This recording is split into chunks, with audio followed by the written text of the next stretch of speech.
Hi, everyone, and welcome to our February 2023 Extended Echo Session. My name is Francis Ocen from the African Society for Laboratory Medicine. I am your host today. As usual, this session will run for 1 hour. We'll take a shared presentation and get into the answer and questions and answer sessions. Kindly join the discussion through the chat room. And we have interpretation services as well. Please check and make sure you're either on the French or the English channel to be able to derive all the utility from the services that we're making available to you. Today, we look at malaria, one of the diseases with such a huge clinical and economic burden in low and middle income countries.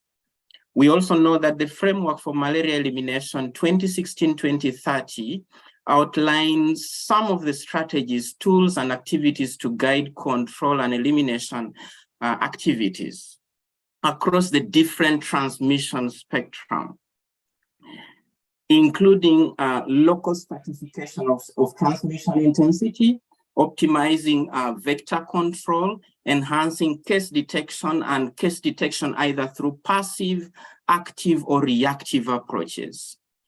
And in today's session, we focus on one tool, an ultra-sensitive rapid diagnostic for malaria detection and its role in surveillance and malaria elimination in the low transmission areas. And to take us through this, we have three presenters, all from Abbott. The first presenter will really be supported by the other two. But our first presenter is Luis Gonzalez. Luis Gonzalez is the Global Director, Medical and Scientific Affairs, Rapid Diagnostics with Abbott. The other two presenters include Xavier Ding. Xavier is a Clinical Strategy Manager with Infectious Disease Emerging Markets, again, Rapid Diagnostics with Abbott. And then the last support presenter will be Carlos Gardinas, and Carlos is the Global Marketing Director, Digital Products, Infectious Diseases Emerging Market with Rapid Diagnostic Abbott. Again, allow me to disclaim that sharing from one service provider, including Abbott, does not constitute our endorsement of any service provider over others. With those introductory remarks, allow me invite Luis to take us through the first segment of this presentation. Luis, over to you. Thank you, Francis. Thank you, everybody. It's a great pleasure for our Rapid Diagnostic being invited by ASLM to participate in the activity today. So today we are here to talk about the accelerating malaria elimination in low transmission zones. Next slide, please. So for this presentation today, we put together this agenda to talk a little bit about the malaria burden, the acceleration need for malaria elimination, the strategy for malaria elimination in low transmitted zones, and then we're going to also overlook a little bit about the strategy 137 for malaria elimination that is being achieved, been rolled out in China and Thailand with very good outcomes, and then we will have some conclusion. Next slide, please. And directly in the next slide. Thank you very much. I'm sure that we all know all these numbers, but it's always good to refresh the actual burden that we have. So malaria remains one of the most infectious and deadly diseases in the world. 247 million cases were diagnostic in 2021 across 85 endemic areas, and more than 600,000 deaths were estimated in the same year, 2021. We can see that the annual numbers of malaria are been keeping constant in the last 21 years. And in terms of the mortality, we see a trend and the number of deaths per annum, but in the last 3 years, these numbers are trying to be equalized year by year, and even some countries have a higher number of deaths regarding the malaria. So definitely the problems still remain there, even all the efforts, and even if we have achieved some good result, it seems to be the mortality is now keeping up in the same number and even increasing some. Next slide, please. The more critical aspect of this number is the 90% affecting African low and middle-income countries, with a huge impact on the GDP, 1.3% reduction of the GDP because of the malaria burden. So we can see, for example, that countries like Nigeria have reported 64 million cases, Uganda 30 million cases, Congo DRC 29 million cases, and Mozambique 10 million cases. But the most critical part is a positive increase of cases since 2016 until now. So we can see that varies between 17 in Nigeria up to 26 in DRC and 19 in Uganda, and also 89 in 80% on Mozambique. Next slide, please. So WHO set up goals to help the countries to try to put down the numbers in malaria. And the goals are based basically in two parameters: the reduction of the malaria cases incidence and the reduction of malaria mortality. In 2020, the goals were set up to have 40% of each one, reduction of each one of those markers. But today in 2020, we achieve about 3% of the reduce of the malaria cases in incidence, and 21 of the reduction of the malaria mortality. So very far away for the goals that were set up. So the goals for future goal for WHO in 2030 was 90% on both. So we are a little bit behind of those numbers. So there has to be a huge effort to really ramp up and try to fight the epidemic around the world. Next slide, please. Next slide. So to achieve the malaria elimination in countries, it represents major challenges. It's very complicated because, especially because the remaining of people who are becoming reservoir of the parasites. So we've been around in different conferences, listening people from different latitudes, and all the efforts are reaching up to a point that you need to identify the reservoirs to be able to really put down into a malaria elimination phase the number of cases. So in high burden transmission sites, we will see that 20% of the cases will probably represent submicroscopic or asymptomatic carriers. But in low transmission zone, when your numbers start to coming down, that percent really increase.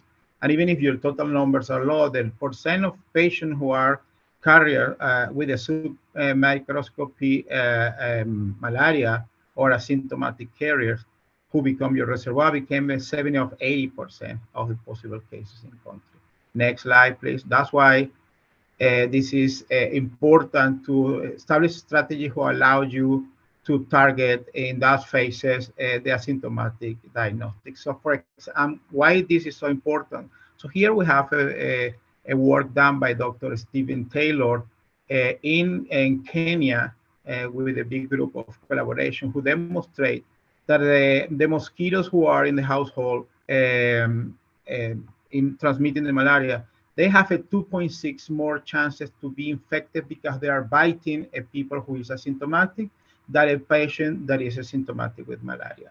So they did a very comprehensive analysis where they captured all these mosquitoes from many households in endemic areas in Kenya, and they did a parenting and prick, what we call in genetics, right, to match the blood that these mosquitoes have belong to which of the subjects who live in the house. And they find out that 2.6 times more chances that the mosquitoes are infected because they are biting asymptomatic patients.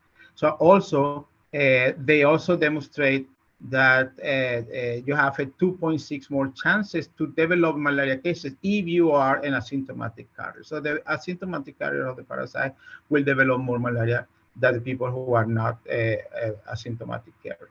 So this is an important study to demonstrate how important it is to targeting these asymptomatic patients. Next slide, please. So WHO acknowledge and understand very well how effective are the active and reactive cases to detect malaria carriers and accelerate the elimination process in low transmission zone.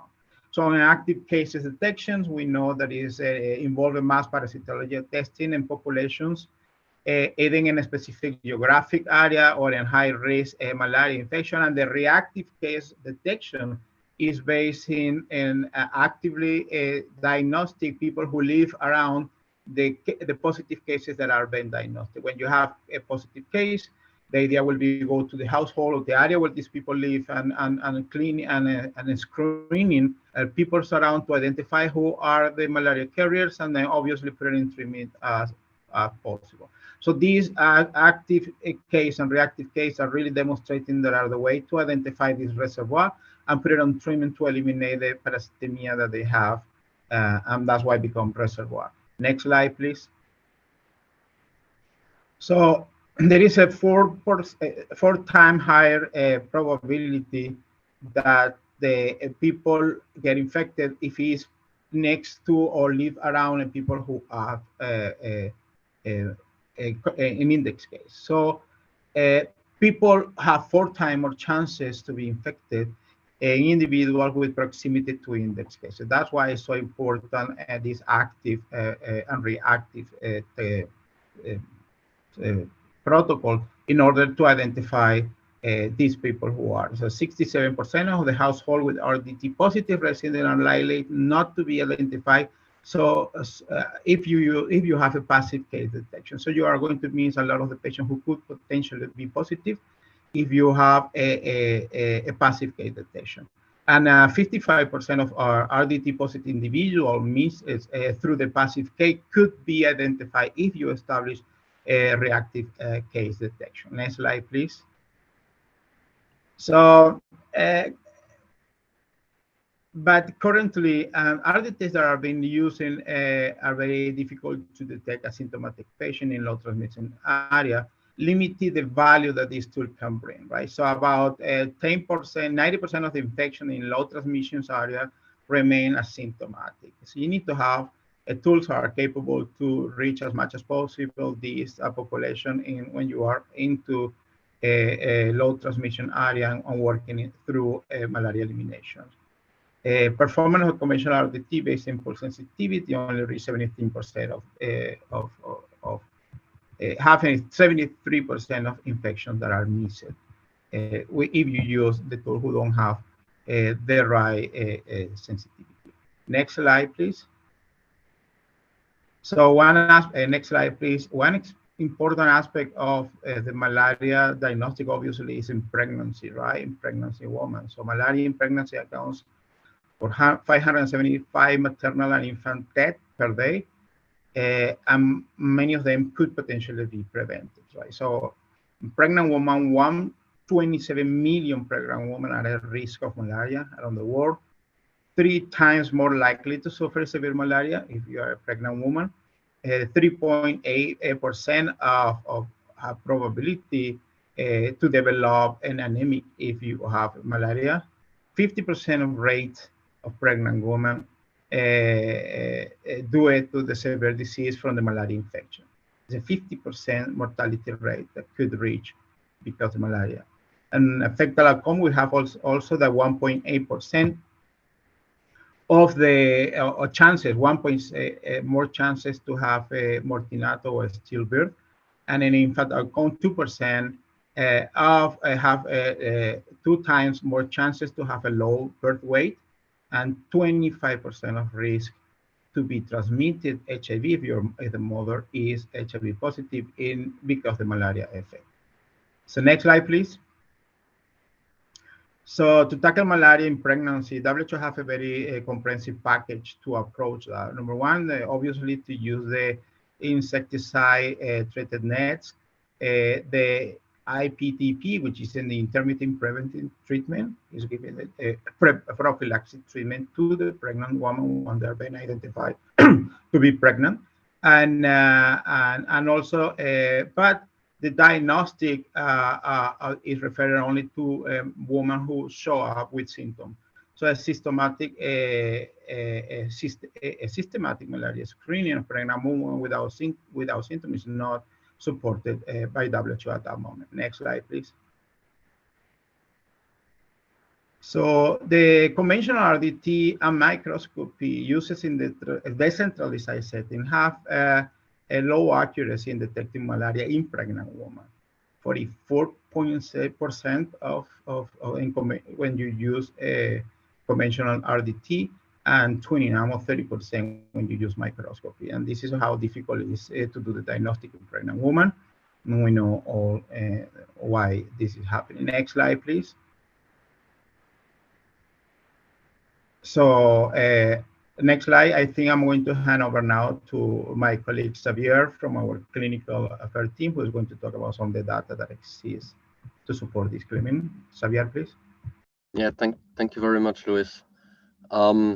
So next slide, please. And yes, Luis, thank you, because I think it is very clear that in those low transmission area, we have a lot of some microscopic infection, a lot of asymptomatic infection, and that the conventional tool, diagnostic tool that we use to detect them will miss a lot of those infections. You've just shown the numbers for microscopy and conventional RDT. So obviously, one answer to this problem is to come up with more sensitive RDTs, and so-called ultra-sensitive or highly sensitive RDTs is something that has been that has got a lot of interest over the past couple of years.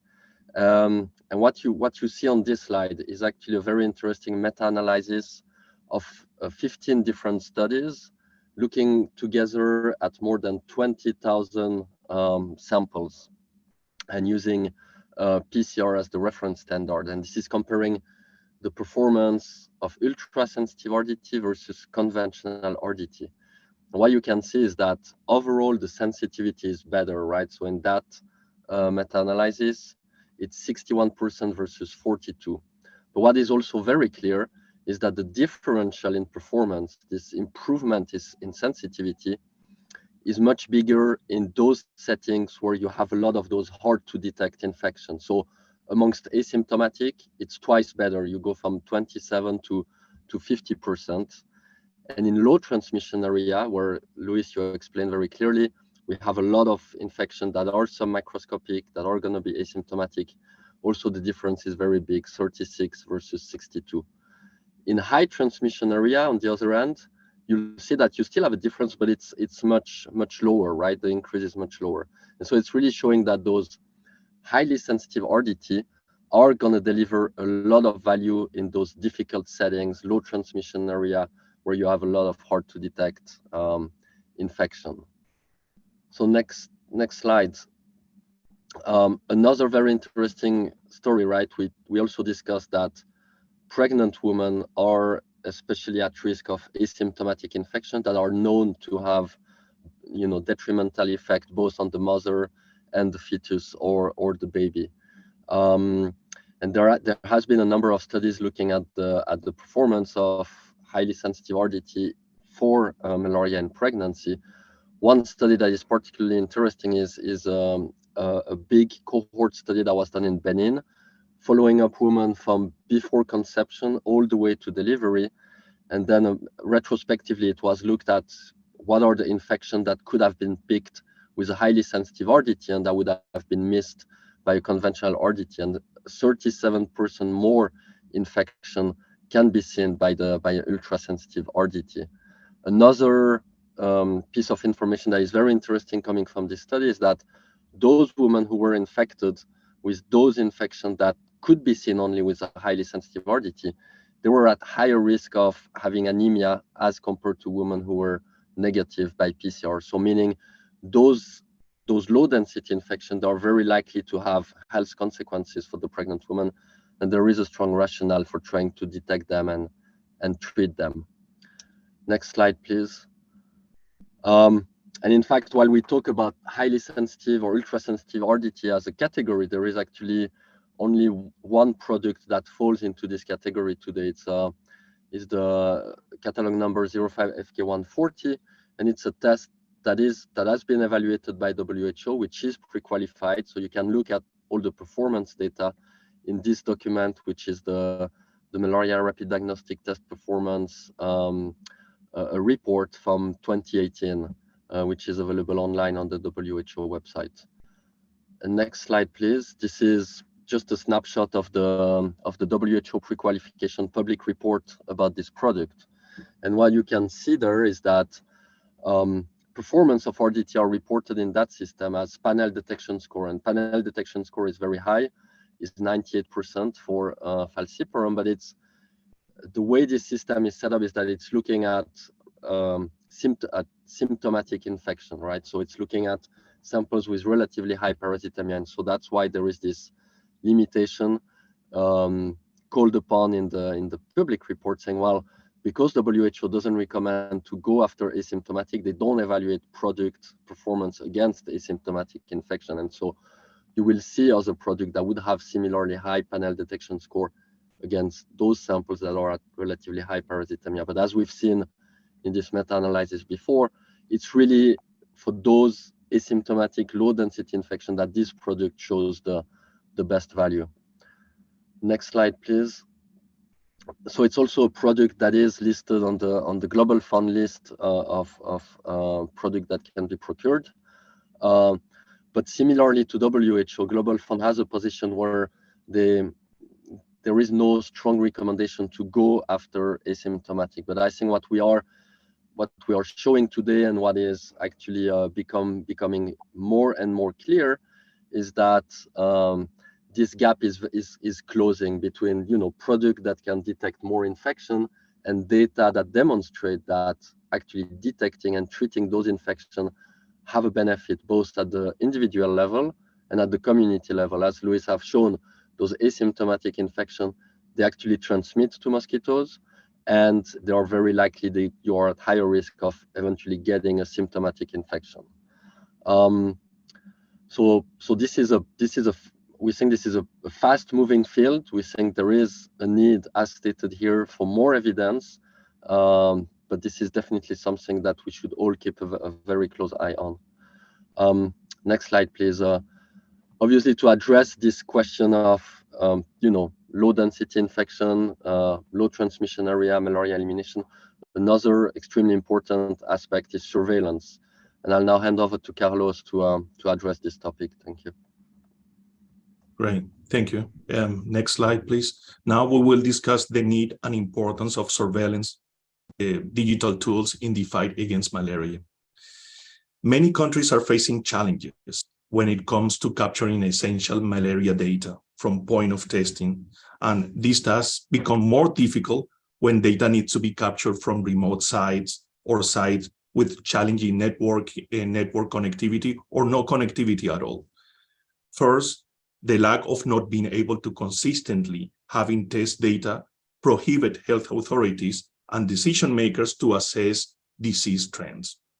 Second, not having the option to obtain data in near real time makes it impossible to plan for rapid responses to outbreaks.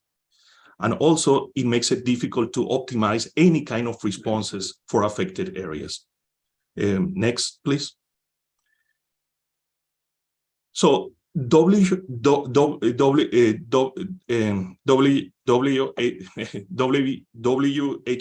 acknowledged the central role of surveillance in the fight for eliminating malaria, irrespectively on the stage in which the country is to achieve malaria elimination. WHO has recognized the importance of digital platforms for effective management of malaria elimination programs, and even highlights the usage of those tools as essential pillars for multiple cases, for tracking the progress and effectiveness of malaria programs, for identification of hotspots, and capturing of additional health information to better understand risk factors and potential source of transmission, for achieving certification of malaria elimination, furthermore, to help in preventing reestablishment by allowing planning rapid responses when new outbreaks are detected. Capturing health information in addition of test data so that health authorities and decision makers are equipped with the right information to identify population experiencing disadvantages that could be corrected by allocating right resources. Next slide, please. So to support the effective surveillance of malaria, Abbott has developed a surveillance platform that is based on a cloud solution. Abbott supports capturing data using mobile technology. Health workers and operators can use the Abbott app to capture test information and also demographics, in addition to information about the operators, exact location where tests were performed, day and time, etc. Moreover, Abbott supports capturing data even in location in which low level of network connectivity is available or no network connectivity exists. The data gets captured and stored in the mobile phone. And if not connectivity is available, the data gets stored. And then when healthcare workers arrive in areas in which connectivity is reestablished, the data gets transferred through Wi-Fi or cellular. All the information is collected and aggregated in a central repository and is made available in near real time to health authorities, decision makers, program managers, who can access it from anywhere and anytime. In that case, so that we were able to empower them to plan rapid responses when needed, helping also to assess how effective the malaria test program are being executed. Abbott system allows filtering and displaying of information in different formats. The system provides interactive maps in which hotspots are highlighted to make it easy to identify outbreaks and areas in which attention is needed. Next, please. The Abbott system enables transferring of data encrypted and secure from the point of test to the central repository. And only authorized users are able to transfer information to the system, and only authorized users are able to see the data stored in the central repository. Abbott provides barcode capabilities to allow healthcare workers and operators using smartphones to scan product information so that errors are avoided while eliminating manual steps. Last but not least, the Abbott system provides the option of tracking consumption of test products, even in each facility in which stocks are available, to help administrators to have an overview of the stock level. The system also provides forecasting of when the facility will run out of product so that administrators can plan ordering of new products. In conclusion, the Abbott system empowers decision makers, health authorities, to have access in near real time to all the information required to manage the malaria program in the most effective way. Next. And now I pass it back to Luis. Yeah, thank you, Carlos. Thank you, Xavier. Next slide. So, it's very important the message that we're trying to bring, that the use of these tests ultra sensitive for low transmission area, right? But we also have to be aware that inside of the country you can have areas who have low transmission, middle transmission, and high transmission area, right?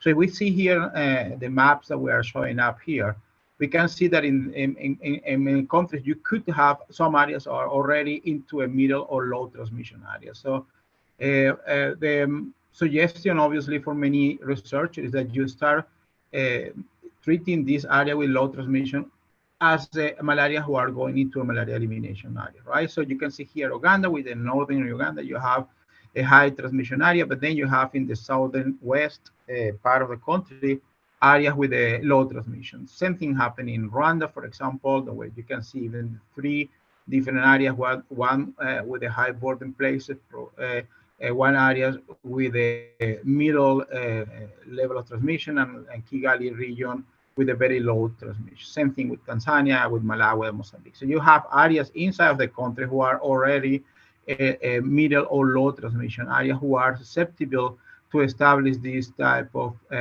procedures in order to really continue through the path to a malaria elimination process. Next slide here is also showing other countries in the region, right, who have exactly the same. So the recommendation obviously is going into targeting these areas with the middle or low prevalence areas, right? Next slide, please.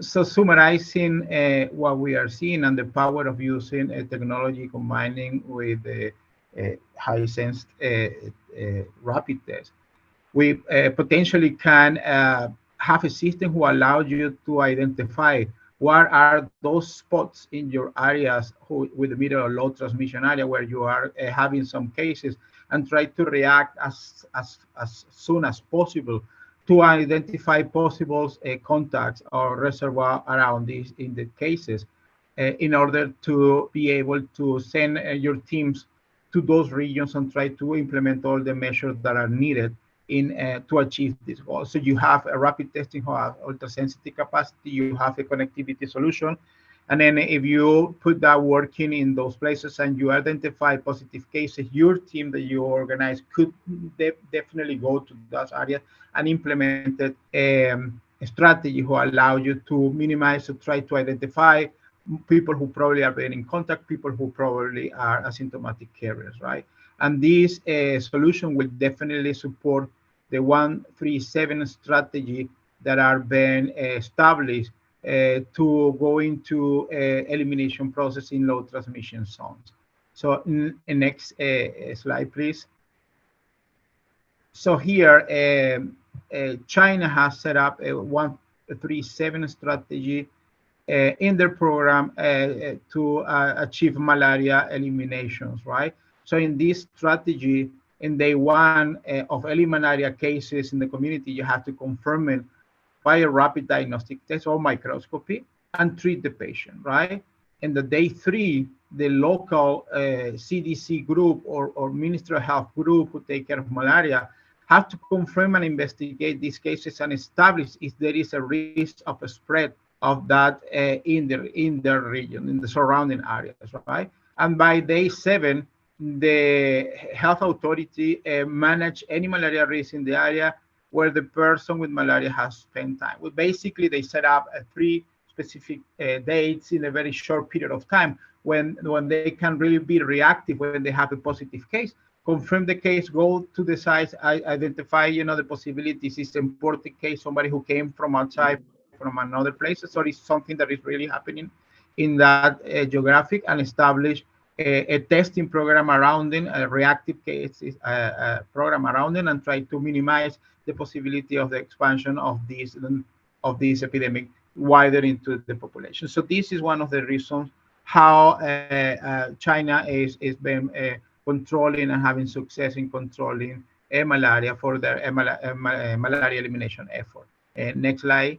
We also can see, for example, Thailand, who are going into the same kind of approach, the 137 surveillance strategy, and they've been reduced up to 81% of the malaria cases in Thailand because they are using very actively this process, a reactive case system where you identify who are the positive one, go there with your teams and make sure that you do all these measures in the field to identify more people and put everybody on treatment. And in that way, they are really coming down into their malaria burden with a very high success result. Next slide, please. So we, as a company, are committed to help to bend the malaria curve, to reduce the incidence and the mortality rates that are hitting our countries, and try to help as much as possible to reach the goal of the 90% by 2030. So we have to do an effort. We have to think a little bit outside of the box, because we've been having many years with a huge work, with a lot of effort, a lot of budget in putting into this program. But we are still in a point where we're not putting down the index of the new cases that are showing up in our region, and also we can see in the statistic, the mortality rates are really getting into a plateau and even in some places are being a little bit going up again. So it has to be a huge effort, and we are here to support as much as possible, bringing the technologies and the tools that are capable to help and assist in this important task. Next slide. I think that this is the presentation that we want to present here, and now we are open to some questions. Thank you very much, Luis and team. A very informative presentation. And indeed, we all have a role to play in bending the curve in the right direction. The team that is doing research and development, but also the guys in the field who are applying some of the tools that have been developed. Colleagues, it's now time that we dive into the questions and answers, and also dealing with some of the comments that you've shared. Again, thank you to the team. You've done a good job in dealing with some of the questions already in the chat, but we will still revisit a few that time can allow us to do. I will start in no preferred order. I will start with Veronique and a few others. And Veronique is asking, there are situations where you have an individual infected with multiple species of the parasite. Is this test method, is this RDT able to pick the other species, or it is only designed to pick Plasmodium falciparum? Luis, you can take this or assign it to any of your team members. Sure, yes. Our ultra sensitivity, our next tech is for falciparum only for now, right? So we are working in other RDT. We have other RDTs, but we are also working in new RDTs. We will include the Vivax and falciparum together. But this is in the clinical and research phase right now. But the ultra sensitive next step targets specifically falciparum as the target for the diagnostic. I don't know, Xavier, you want to comment something additional on this? No, you covered it, I think. Okay. Okay, thank you. So Francis, I have here one question that I saw in the chat that I think is really important, right? So if I may, I think it was made by Collins. Collins, nice to hear and reconnect with you after so much time, even through this WebEx, right? So Colin is asking if the field trial the field trial results have similar performance as the research that we got in the research setting. So if the result from the research settings match the result from the field when you implement it. So Xavier, you want to comment on that? I think that you make a point about one of the mega analysis that you presented. Yeah, so it's all based on actual clinical studies, right? Seeing patients who present to health centers or who are actively looked for in active case detection intervention. So it is actually, even though these are obviously clinical studies, it is as close as possible to the real situation. What makes a difference, what we know makes a difference is if an RDT is read in a lab or in a field settings, right? Because it's easier to read or to see a faint line when you're sitting in a lab with very good light and in a quiet environment. But those studies are actually done at the point of care. So it's actually really how the test would perform in real life settings. Thank you, Xavier and Luis. We have a few more questions. I am taking one again and assigning to Luis, and you can assign it to any other member of your team. Emmanuel and a few others are asking, considering your presentation, are you saying that the rapid diagnostic test should be considered over microscopy? But also adding to another question that is aligned to this is the fact that what then would you guide the team here in terms of the gold standard for malaria diagnosis versus the ultra-sensitive RDT that we're working with? Luis, over to you. Yeah, definitely. I think that the gold standard is still be the smear microscopy, right? But the ultra-sensitive tests and the rapid tests in general are demonstrating to have similar, or in sometimes in many studies, a little bit better performance, right?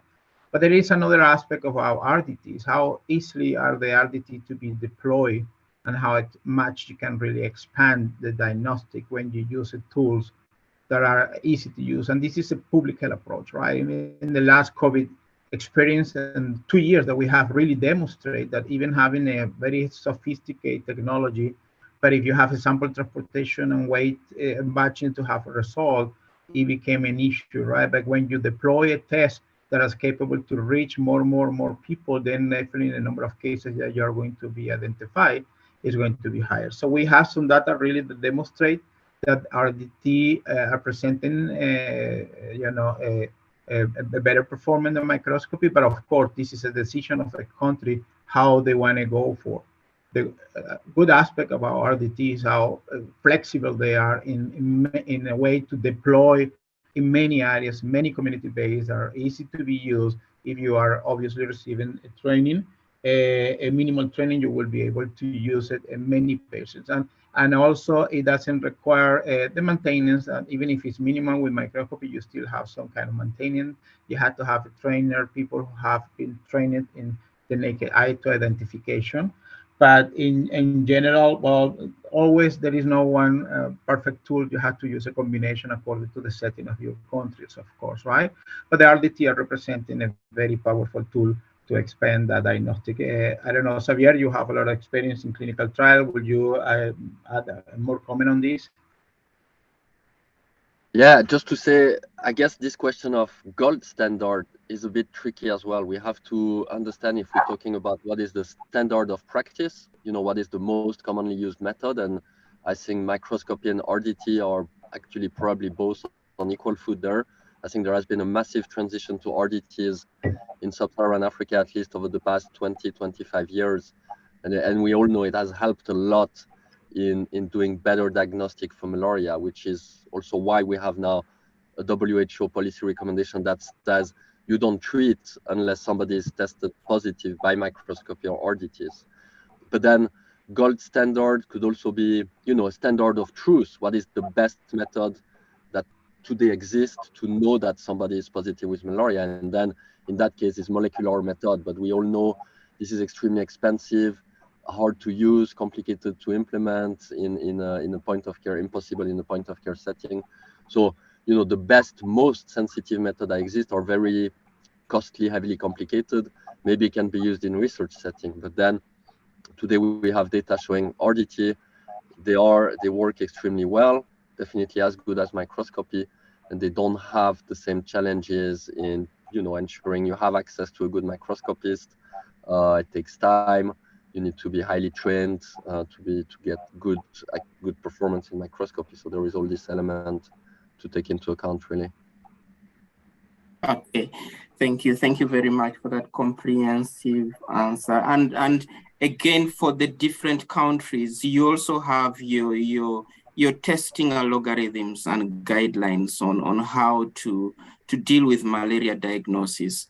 And for the new tools that are becoming available at the national level, you can work on incorporating them into your testing and treatment guidelines so that then you can have the utility that you need from the available tools that are out there.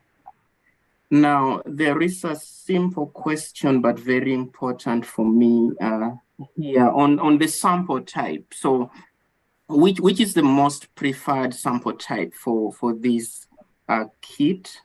But also adding to that, where can we get the kits? Are they available out there?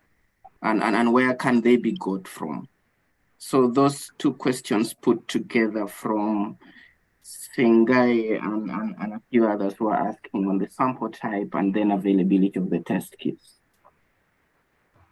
Sure. I mean, the test, you have to use whole blood for the test, right?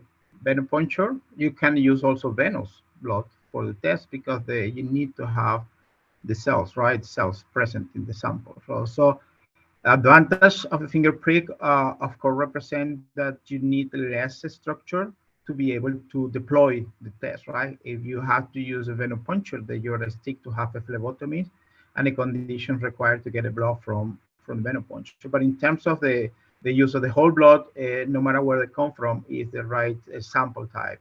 So it can be perfectly done by a finger stick, which is more easy from the publical approach, and you can expand to more sites, right? That using a venipuncture. So definitely the finger prick and the venipuncture, you will have the same kind of result using the rapid test. And well, regarding on where you can get it, if they are available, I mean, I'm a medical and scientific person, so usually don't deal with the commercial aspects of our product, right? But I'm sure these tests are available in the country through the representative of. I don't know if Arthur want to comment on that a little bit later, but yeah, there is approved. The tests are available, and then you can use it.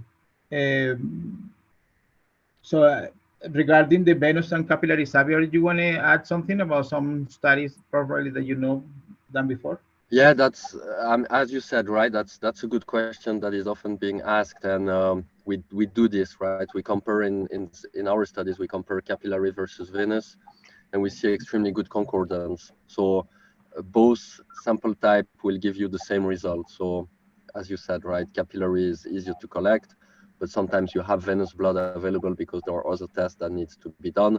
Both can be used with equal performance. Yeah. Okay. So, Thank you. I have a question from George on the data collection and surveillance component. And George is saying, my question is on surveillance. Can the Abbott support capture data up? Can the data capture application be interfaced with already existing data management systems that are in use across the ministries of health on the continent? I hope you've got the question.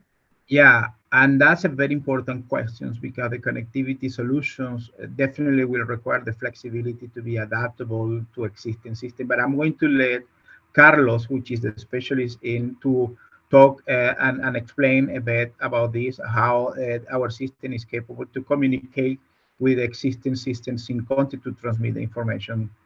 Carlos? Yeah, thank you, Luis.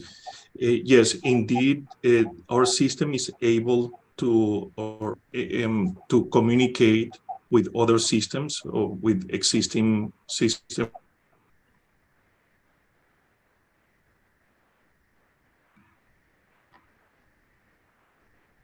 We lose Carlos. Carlos? Yeah, I came back. Somehow my my application crashed. Connectivity issues. Anyway, so the Abbott system is able to connect to other systems. So we provide an API that allows other systems to pull any data from our system, so that those can be used in whatever system the customer wants to use it. Yeah. Carlos, just to follow a little bit on that, what would then be the cost implication for that interface to happen on the side of the ministries that may want to do that? There is a cost associated in implementing the solution, and there is also a cost associated with operating the solution. So the way how we have structured our system is that there is an implementation fees, which is a one-time fees, and an annual service fees, and it highly depends on how big the organization is, the number of operators, the volume of tests, right? The more operators are using our solution, the more data is transferred to the solution, the higher the cost to operate, to service, and to support the solution. So it highly depends on the organization. Yeah. Francis, Okay. I want to emphasize about the importance of the real-time result when you are working in real case systems, right? When you want to act immediately. So having that positive result, sending immediately when the test is been done, or at least the data is been put into the system, is critical to identify where are those hotspots that you are having, and then you can mobilize your team according to this data. When that data comes late, it becomes less effective, the possibility that you can tackle that area with a faster response. Okay, thank you. Just stepping back a little on the sample type, I have Cooper. Cooper, if you have the capacity to unmute, kindly just make a comment on the use of peripheral blood samples and the venous blood samples, and which one you would encourage that should be used. Yeah, again, I mean, the test performed identical in a very similar way between the finger prick blood and the venous blood. So you had to use blood no matter which comes from. I think that the finger stick gives you the possibility to be more flexible in terms of how much you can expand your diagnostic. It's much easier to do a finger prick than to be able to do venipuncture. If you have settings where, like a clinic, small clinic or something, where you are already collecting a venipuncture, then definitely you can use the sample from the venipuncture. It's going to give you the same result. But from the fully scale approach, it's always much easier to use a finger stick. That is something that can be done basically in any kind of settings, and then give you the flexibility to uptake more people. But you can either use blood from a finger stick or blood from a venipuncture. Yeah. Okay, thank you, Luis. Thank you very much, Luis. A few more questions as we tend towards the end. I am looking at data again, and Carlos, I'm getting back to you. I know that the interoperability is doable, but also there is the question of then, if you have multiple countries and you're working with them, where is the final data storage done? Is it stored within the country, or it's stored somewhere off the borders of the country? And how safe would then be the national data outside the confines of each country? Yeah, we have defined our solution as a cloud platform, and as such, we have a data center, and we are able to create additional data centers if regulations require, if the customer requires that. As of now, we have two data centers, one in the UK and one in UAE. And although we have deployed our solution in multiple countries, we haven't seen any regulations that require having a data center in a particular country. And the reason is the way how we design this our platform. Our platform doesn't collect any patient identifiable information. We are a surveillance platform, and therefore, so all the information that is captured is unidentifiable information that focus on the test, not on patient. And so that's one of the reasons why we're able to serve multiple countries with only few data centers. But again, there is our platform is flexible enough that we could create a data center in a country if is required. Okay. Thank you very much, colleagues, again for a very informative presentation. I have a general question, and I know that you're doing a very good job in dealing with the questions that are running in the chat. We know that even in high transmission areas, there are seasonal variations in transmission of malaria, and so there are times during the year when the transmission is actually low, even in a high transmission area. Do you recommend that this tool can as well be deployed in high transmission areas during low transmission periods? Yeah, I mean, this is obviously many of these topics that we are discussing here, right, are not being recommended by WHO. So we don't want to impose any, as a company, right, any strategy specifically, right, that are not being supported by the international organizations. But there is a lot of research and study who are pointing out the use of a high sense test a little bit in a cluster of time close before you know that your peak of the epidemic is going to be hit, right? So malaria hits by peak of epidemic in a specific time of the year related to the rainy season. Of course, climate is changing, right? And things are not as clear as before, right? But anyway, there are some researchers who are using an ultra-sensitive test in periods before the peak of the epidemic with the idea to identify the reservoir, those people who are asymptomatic carrier, and obviously you are going to tag some of them, right? And if you do that and you put it on treatment, you basically are clear up some of the reservoir, right? So there are research who are demonstrating, and they're working right now, that if you do that type of strategy, right, after your peak of epidemic, and you wait some time until all these clearance happen in the blood for those who were cured because they received treatment. So then some month before you reach those peaks, you use it to identify some asymptomatic person, and in that way you could potentially eliminate those patients who are carriers, who are asymptomatic carriers, who will definitely be the reservoir. So it's the same kind of strategy that we've been using for other vector-borne diseases, right? Like if we remember, for example, Brazil, and it's not related to dengue, it's not related to malaria, but it's related to dengue during Olympic Games that was then there. They make a huge effort to find, before the rainy season, the reservoir, and they drop completely the cases especially in the area where the Olympic was happening, which is Rio de Janeiro state and Sao Paulo. They drop basically all the cases because they target the reservoir before the rainy season, and that definitely will help them to control the cases, right? So it's the same kind of strategy that a lot of people think, that if you use this type of test, you use it before, not during the peak of the epidemic when you have cases and symptomatic cases.